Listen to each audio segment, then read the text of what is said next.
안녕하세요. 우리 세인음교회 성도 여러분. 오늘도 우리 성경대로 프로젝트 두 번째 우리 성경을 지금 우리가 계속 읽고 있는데 지금 현재 누가복음을 읽고 계시죠?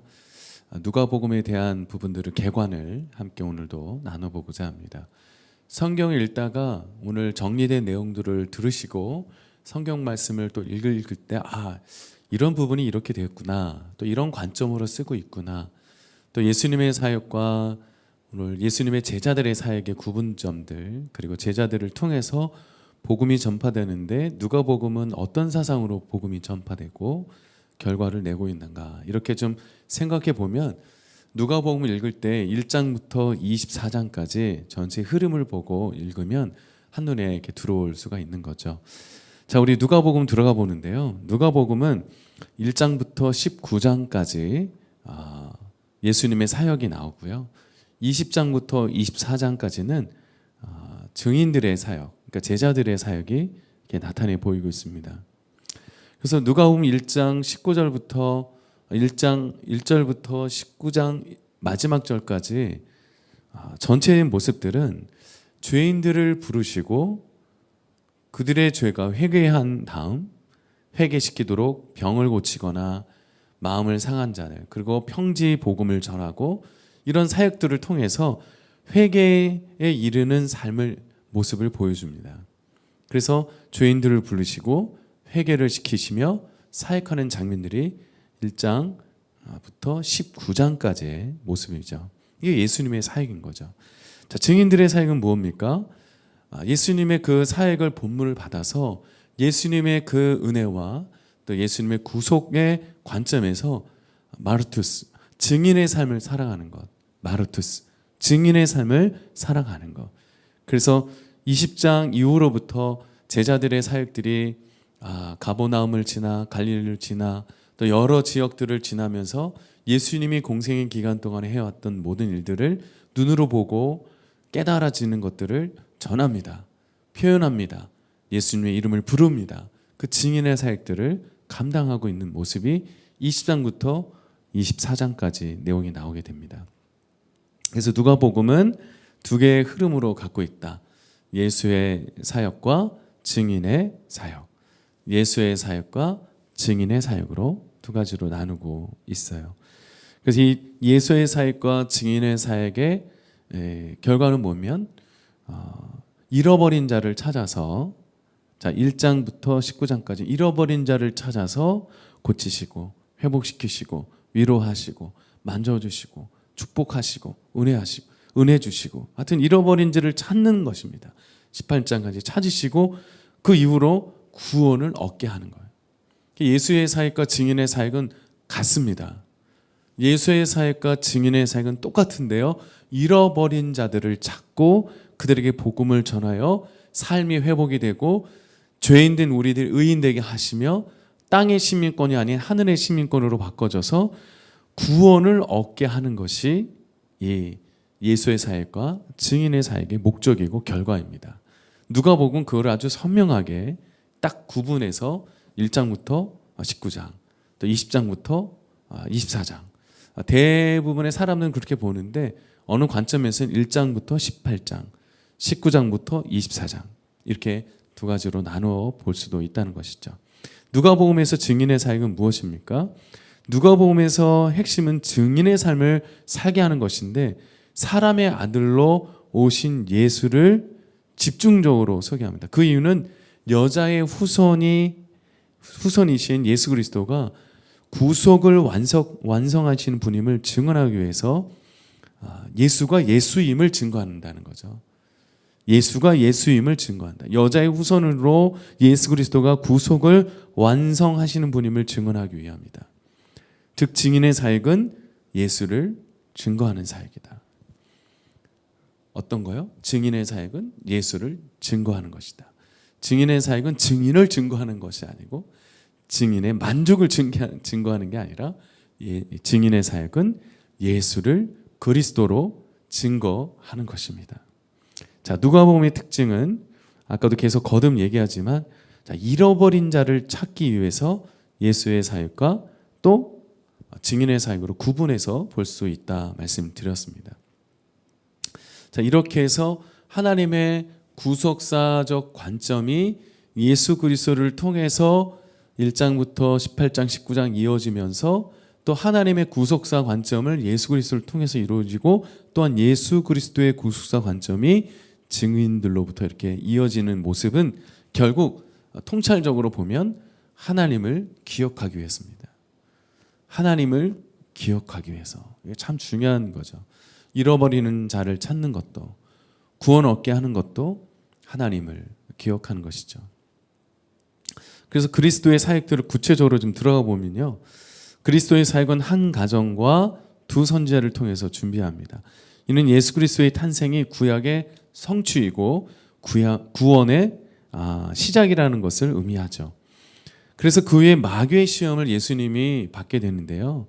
하나님의 아들로 증거되시고 구속 사역을 시작하는 모습을 보여줍니다. 자, 구속사의 궁극적 목적은 아까도 계속 말씀드리지만 죄인을 부르시고 그 죄인들을 회개케 하셔서 구원 얻게 하기 위한 것이다.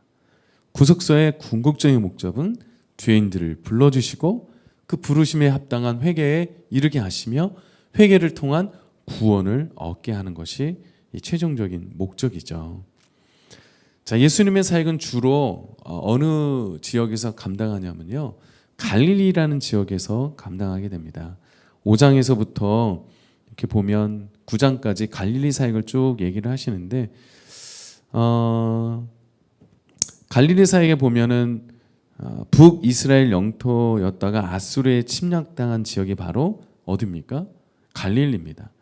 그러다 보니까 그곳에는 갈릴리 지역에는 정통 유대 민족인 정통 유대인들이 있는 것보다는 좀 이방 민족들이라든지 조금 다른 지역에 있는 사람들이 모여 살거나 이런 부분들이 또 예루살렘에서 살지 못하는 좀 소외된 자들이 갈릴리로 오게 되는 거죠. 그래서 혼합이 된 지역이 바로 갈릴리 지역입니다. 그곳에서 잃어버린 자를 찾는다는 겁니다. 회개를 이르게 하고 구원 얻게 하신 사역들을 감당하고 있다는 거죠. 그들의 삶으로 한번 들어가 보면 시선이 눈총을 많이 받고 또 그 기존 사회에서 소외되어 버림받은 자들이 그곳에 많다 보니까 죄나 그리고 목숨에 대한 부분도 그리고 계층에 대한 부분도 또 여러 계급에 대한 부분도 억눌리고 눌려 사는 사람들이 참 많았다는 거죠. 그들을 위로하고 그들을 치료하시고 그래서 오늘 7장에 보면 나인성 과부라는 사람도 나오고 향유를 부은 여인의 모습도 나오고 또 제자 중풍병자들 이런 부분들이 다 이런 갈릴리 지역에서 일어나는 거죠. 결국 뭡니까? 사망의 죄로부터 해방하고 죄인을 부르시고 회개케 하신 일들을 그 모습을 보여주고 있다는 거죠. 주로 갈릴리 지역에서 이런 모습들이 보여지고 있습니다. 이 남쪽 유대 중심의 사역들이 이제 이루어지는 모습은 9장 이후로부터 나타나는데요. 남쪽 유대 중심 사역의 핵심은 뭐죠? 누가복음에서는 오병이어의 기적 그리고 변화산 사건을 기준으로 그 부분들을 설명하고 있습니다. 남쪽 유대 중심 사역들을 좀 보니까 그리스도의 사역들을 성취하고 유대 지역의 하나님 나라를 전파하는 일에 초점을 맞추고 있습니다. 그리고 되찾은 아들의 이야기 11장, 15장부터 19장 같은 경우는 잃어버린 아들, 탕자의 비유를 통해서도 되찾은 아들, 아까 잃어버린 자를 찾는 것, 되찾은 아들, 탕자의 비유를 통해서 그런 부분들을 계속 설명해 나가고 있어요. 유대 지역에서는 잃어버린 자를 찾을 때 되찾은 아들의 비유를 통해서 하나님 나라의 비유를 얘기하고 있다는 거죠. 잃어버린 세리 삭개워 그에게 하나님 나라의 복음을 전파하게 하고 자신이 죄인임을 고백하게 하여 구원 얻게 하신 일도 그 내용들이 나오게 됩니다. 예수 그리스도의 구속사의 완성을 향한 삶의 목적이 이렇게 쭉 전개되는 내용이 남쪽 유대 지역의 중심 사역으로 이루어지고 있습니다. 자, 유대 지역의 사역은 좀 구체적으로 들어가 보니까 죄인을 불러 회개시키는 것의 결론은 예수님의 십자가 죽음의 결과로 나타난다. 그래서 13장에서 말하는 좁은 문이 결국 십자가의 길이라는 것을 비유하고 있어요. 13장에서 말하는 뭐요? 좁은 문. 자, 이 좁은 문이 결국 십자가 길이다. 우리들의 삶을 좀 되돌아보면 참 좁은 문이에요. 인생을 살아가든 관계를 겪고 사회 속에서 살아가는 것.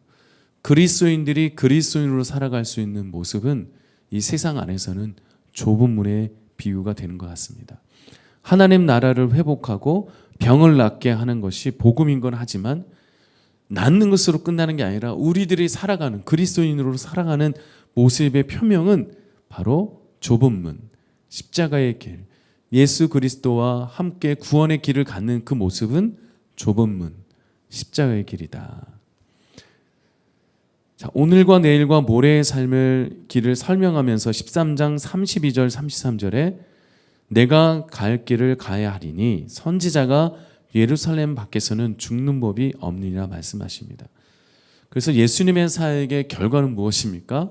십자가의 길, 죽음이라는 그 길을 걸어가십니다. 육체의 죽음은 십자가에서 끝나지만 십자가의 또 다른 이 은혜와 비유는 무엇입니까? 회복과 구원과 부활인 것입니다. 회복과 구원과 부활의 의미가 그 좁은 문을 걸어가는 십자가의 길을 걸어가는 사람들의 결과가 회복과 구원과 그리고 하나님 나라를 얻게 하시는 부활의 기쁨을 얻게 하시는 모습이 보여지는 거죠. 아까도 잠깐 얘기를 했지만 되찾은 아들은 누구인가? 되찾은 아들은 누구인가? 아까 우리 주일날에도 제가 말씀을 드렸지만 정말 슬픈 소식을 접한 자들이 있잖아요. 그죠? 슬픈 소식들은 아예 복음을 듣지 못하는 자들. 두 번째 슬픈 소식은 복음을 듣고 신앙생활 열심히 하는데 두 마음 품은 자들. 세 번째 복음의 소식을 들었습니다. 세 번째 슬픈 소식은 복음을 듣고 교회 생활도 열심히 하고 잘 해오시다가 다 떠나버리는 삶을 살고 있는 자들. 이들을 향해서 슬픈 소식으로 살아가는 자들이라고 말씀을 드렸습니다. 여기 되찾은 아들의 의미는 뭡니까? 바로 두 번째, 세 번째 의미입니다. 알면서도 마음이 다른 곳에 있거나 이해하고 깨달으면서도 세상의 편에 살고 아니면 완전히 잃어버리고 사는 자를 바로 이 되찾은 아들의 비유를 통해서 말씀하고 계십니다. 세상에 머무는 곳이 아니라 세상 안에서 그리스도의 삶으로 살아가는 그들이 세상 안에서 세상인처럼 종교인처럼 그리스도의 마음을 잃어버리는 그 자를 향해서 예수님은 하나님은 예수님을 통해서 되찾기를 원하신다는 마음을 전하고 계시다는 거죠. 결국 하나님께서는 예수님을 통해서 잃어버린 하나님의 자녀를 되찾기 위해서 예수 그리스도의 십자가의 길의 여정을 계속 이어가고 있다는 거죠. 자, 여기까지가 이제 예수님의 사역의 1장부터 18장, 19장까지 이어주고요. 자, 증인의 사역으로 좀 넘어가 보면 증인의 사역은 19장부터 24장까지 보여질 수 있습니다. 증인의 사역들을 쭉 내용들을 전개해 보니까 증인의 삭개오가 나오기 시작하더라고요. 삭개오가 19장 1절부터 10절, 그 다음에 예루살렘에 입성하면서 성전을 청결하시고 그 사역 이후로부터 부활과 종말과 순환사와 운명하신 이야기들 나오며 24장 드디어 제자들에게 예수님의 부활을 얘기합니다. 그 부활 의미를 통해서 제자들은 이제 엠마오로 가서 복음을 전하는 이야기들이 나오는 모습입니다. 자, 증인의 사역 열 문화의 비유는 무엇인가? 열 문화의 비유는 무엇인가? 자, 하나님의 나라를 예수 그리스도의 재림을 통해서 완성하시고 그 예수 그리스도의 증인의 삶을 살아가는 그들을 통해서 하나님 나라의 비유를 구체적으로 표현하고 있는데요.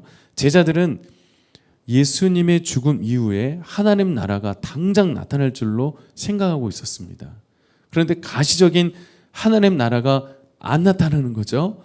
이때 해주시는 이야기가 열 문화의 비유였습니다. 이것은 하나님 나라가 가시적으로 나타날 때까지 예수님이 계신 것처럼 살라는 것입니다. 다시 한번요.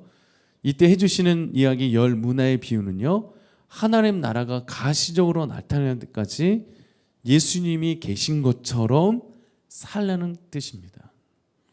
예수님이 다시 올 때까지 예수님이 계신 것처럼 예수를 남기라는 것이죠. 예수를 남기라는 것이다. 장사를 잘 안 하는 이야기는 예수 장사를 잘해서 예수님을 남기라는 겁니다. 신앙생활을 오랫동안 해도 내 마음에 예수가 없다면 그만큼 슬픈 소식이 없는 것입니다. 오랜 시간 동안은 우리 신앙의 모습들을 잘 지켜왔는데 그곳에서 마지막 때까지 끝까지 예수의 신앙의 그 시간들을 잘 보내지 못하면 우리 안에 남는 것이 내 자아, 내 고집, 그리고 내 열망, 내 만족, 내 유의, 이것만 남는다면 우리 인생은 정말 슬픈 소식으로 마무리가 되는 것입니다. 사랑하는 성도 여러분, 우리 신앙의 해답은 예수가 되어야 합니다. 마지막 신앙의 대답은, 고백은 예수가 되어야 합니다. 남는 것은 예수여만 함을 오늘 이 열 문화의 비유를 통해서 아주 잘 설명해 주고 있는 거죠. 그래서 그 열 문화 비유 이후에 증인의 삶이 어떤 삶인지를, 무엇으로 하는지를 말하고 있습니다. 20장부터 21장까지 예수님은 성전 정화를 합니다. 성전 정화를 해서 죄인들은 성전에 들어갈 때 거룩한 의식을 통해서 정결해야 하고 성전을 거룩한 삶으로 바뀌는 것을 보입니다.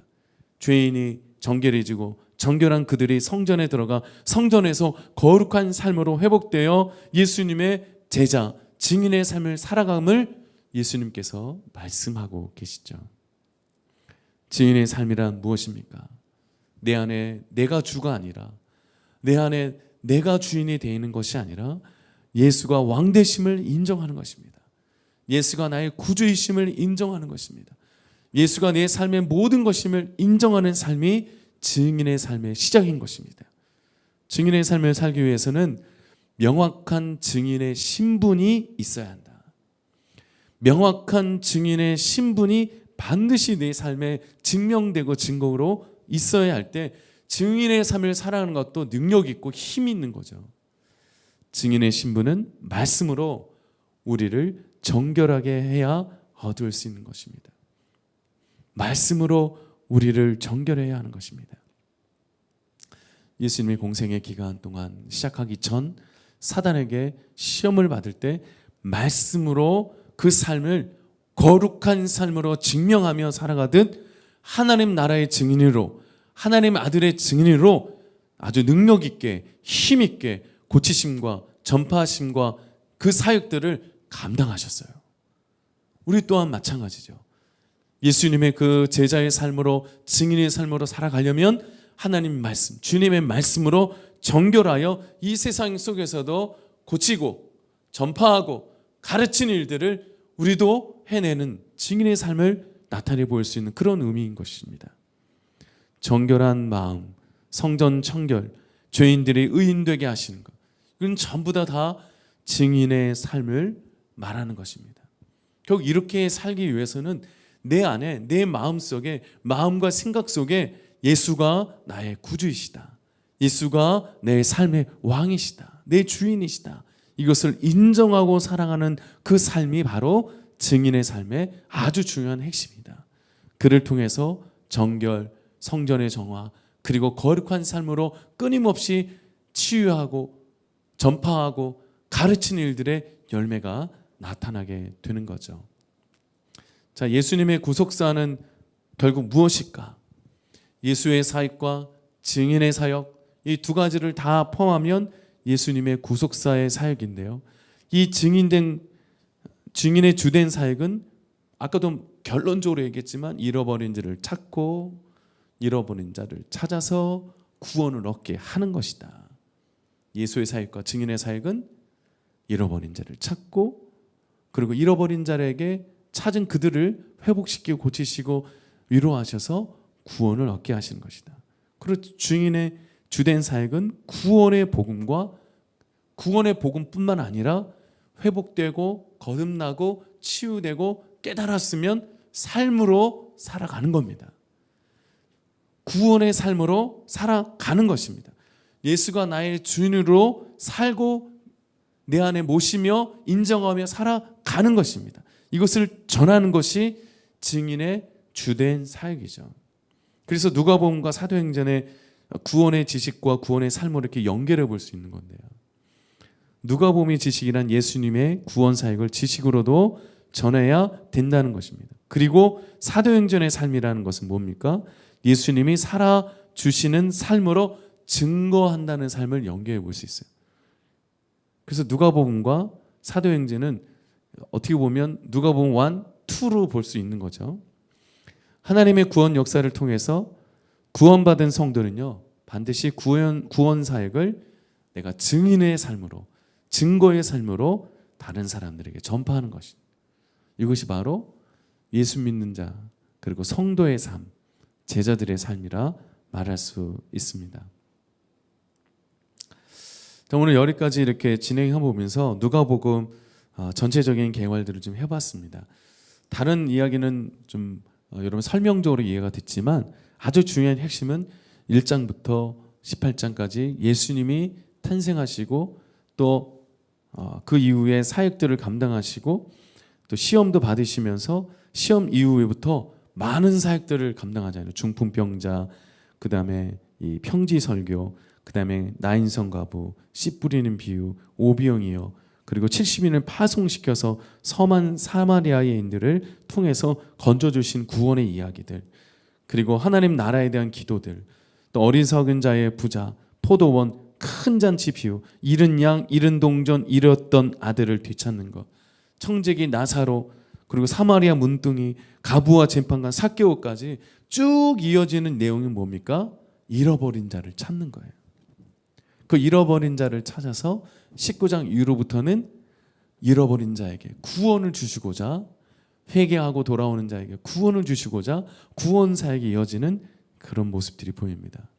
그래서 예수의 사역과 증인의 사역이 합쳐져서 구원을 얻게 하기 위해서 누가복음은 하나님의 아들 예수 그리스도가 하나님의 아들인 인자인 것을 고백하며 말씀을 나누는 것이 누가복음의 전체 내용입니다. 오늘 여기까지 우리 누가복음 이야기를 나누는데요. 여러분도 우리 신앙도 날마다 우리 삶 속에서 잃어버렸던 것들, 잃어버리고 잃고 살아가는 것들을 잘 정말 점검하시고 깨달으셔서 내가 구원받음의 기쁨과 감사로 다시 살아가시기를 바랍니다. 성경을 읽고 성경을 이해하고 깨닫는 것, 우리의 삶의 아주 중요한 포인트고 길잡이입니다. 놓치지 마시고 누가복음 잘 읽어가시면서 여러분 깨달아 여러분 삶의 좋은 열매, 좋은 소식, 그리고 거룩한 삶으로 회복되는 저와 여러분들이 되어 가실 줄 믿습니다. 여러분 축복합니다. 사랑합니다.